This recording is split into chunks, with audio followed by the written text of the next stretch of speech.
नमस्कार, आवाज समाचार में आपका स्वागत है। मैं हूं मनोज श्रीवास्तव। खबरों की शुरुआत करते हैं इस वक्त की हेडलाइंस के साथ। अगले साल से ग्लोबल बॉन्ड इंडेक्स में भारत की एंट्री, जेपी मॉर्गन का बड़ा फैसला। जीवीआईएम सीरीज में 10% तक हो सकता है भारत का वेटेज। सरकार ने बताया भारत पर बड़ा भरोसा, अरबों डॉलर का निवेश आने की उम्मीद। बाजार लगातार चौथे दिन गिरावट के साथ बंद। फार्मा, मेटल, रियल्टी शेयर गिरे। एनर्जी, इंफ्रा, एफएमसीजी शेयरों पर दबाव। निफ्टी बैंक की फ्लैट क्लोजिंग। सेंसेक्स 221 और निफ्टी 68 अंक गिरकर बंद। आर्थिक विकास की रफ्तार में तेजी, निजी निवेश में भी बढ़ोतरी, लेकिन तेल की बढ़ती कीमतें बढ़ा सकती हैं चिंता। वित्त मंत्रालय ने जारी की आर्थिक समीक्षा रिपोर्ट। दिल्ली में ग्रीन पटाखे भी नहीं जलेंगे। सुप्रीम कोर्ट ने याचिका खारिज की। बिक्री और उत्पादन पर भी रोक जारी। दिल्ली एनसीआर को छोड़कर बाकी जगहों पर फूटेंगे ग्रीन पटाखे। लोकसभा में बीएसपी सांसद दानिश अंसारी पर विवादित टिप्पणी कर फंसे बीजेपी सांसद विधूड़ी। पार्टी ने भेजा नोटिस, संसद के रिकॉर्ड से हटा बयान। बदमाशी से बाज नहीं आ रहा चीन। अब अरुणाचल से एशियन गेम्स जाने वाले एथलीटों की एंट्री रोकी। भारत ने जताई कड़ी आपत्ति। अनुराग ठाकुर ने रद्द किया चीन का दौरा। फिर दिखा आईफोन का क्रेज। आईफोन 15 लेने के लिए दिल्ली मुंबई में लगी लंबी कतारें। सेलेब्स ने भी खरीदे फोन। फैंस के साथ साझा की तस्वीरें।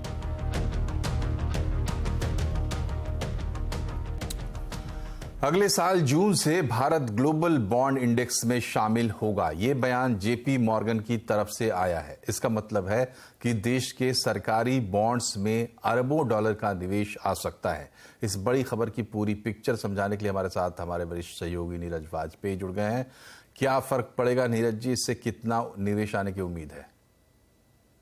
देखिए, एक अनुमान है कि लगभग 1,80,000 करोड़ 2 लाख करोड़ के आसपास का आना चाहिए। अभी एकदम सर्टेन इसलिए नहीं कहा जा सकता क्योंकि इंक्लूजन और वेटेज के हिसाब से होगा, लेकिन अनुमान मोटे तौर पे है कि लगभग 1,80,000 करोड़ का इनफ्लो ग्रेजुअली आएगा भारत के बॉन्ड मार्केट में।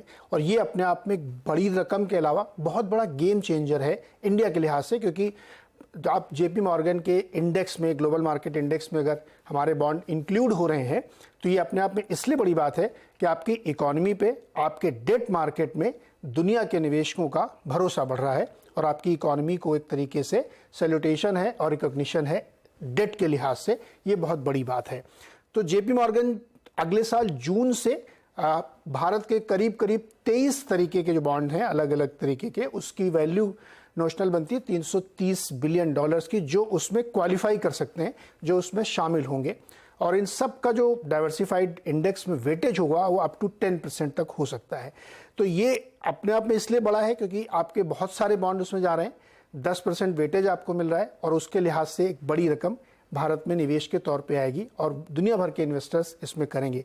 इससे रिपरकशंस ये भी होंगे कि हमारी करेंसी स्ट्रांग होगी, बॉन्ड में बाइंग बढ़ेगी, यील्ड नीचे आएगी।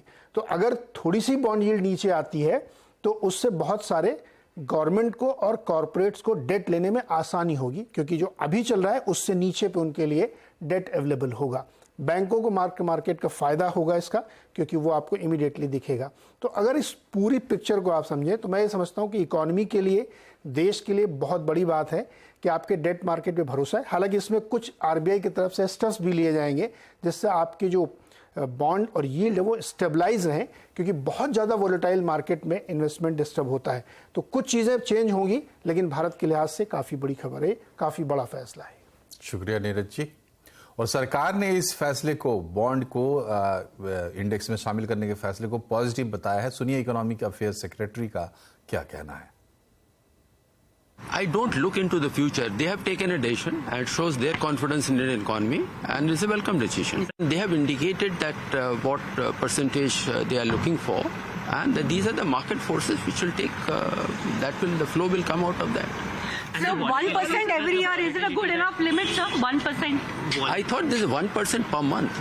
1% per month. So Is that a good enough? whenever the inclusion happens, it happens gradually over a period of time. It doesn't happen all of a sudden. Is that a good enough start for us, sir? Is that a good enough start for us and volatility? I've already indicated is a welcome development and shows confidence in Indian economy. वहीं JP Morgan के साजिद सिनोय के मुताबिक global bond index में भारत के शामिल होने से 20-25 अरब dollar का निवेश आएगा। Given the amount of assets that track this index and given India's 10% weight, I think from this index, the direct flow will be somewhere in the range of $20 to $25 billion starting from next June over a 10-month period. And then, of course, there'll be some catalytic flows that amount because of this. But I think the larger issue is not so much about the quantum of money.